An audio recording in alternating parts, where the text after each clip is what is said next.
The Manston death, the death of a migrant in Manston who was being held in detention, having appealed for asylum here and having come here over the Channel, is simply appalling. And the fact that the Home Office is now saying, well, he didn't appear to have an infectious disease, so he wasn't somebody who was listed as having got diphtheria or something, or scabies earlier. They say a post-mortem will take place, and Yvette Cooper has said, of course, there needs to be a full investigation. But we're also told that by the Home Office that Manston provides 24/7 health facilities with trained medical staff. Well, I'm afraid we heard about those health facilities when all this came up a few weeks ago. We were told people who complained that they were ill were given a paracetamol, and that was it. So I don't think the Home Office can come out with a trained medical staff as an excuse. I think there's a lot of answering that now needs to be done because of the failures that took place before under Suella Braverman's direction, and precisely with her connivance.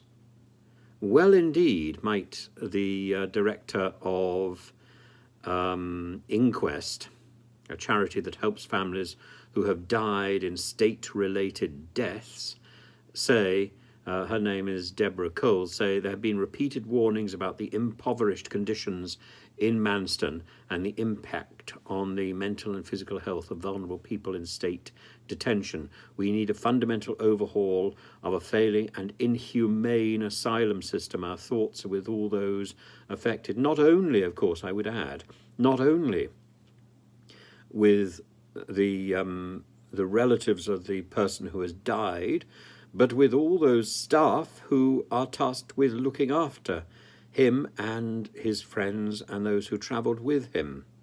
Those staff must be seriously upset now, precisely because of the conditions under which they are compelled to work. Those conditions are inhumane and intolerable and encouraged by this foul and abusive system. Encouraged. We need to change the way we are working.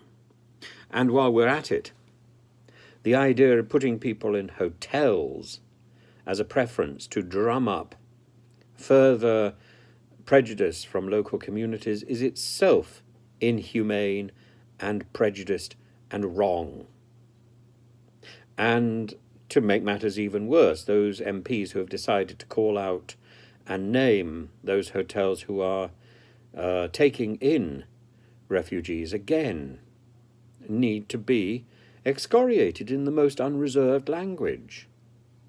There is level upon level of intrigue and nastiness at the expense of people who are vulnerable and in need of help.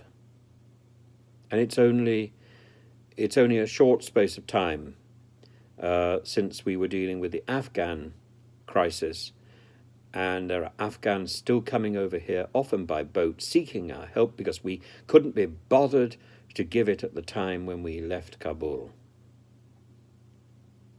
We are making a mockery of our obligation to humanity, and we are putting ourselves in a position where anything that we say about human rights to other people, to other nations, is going to come across as deeply hypocritical.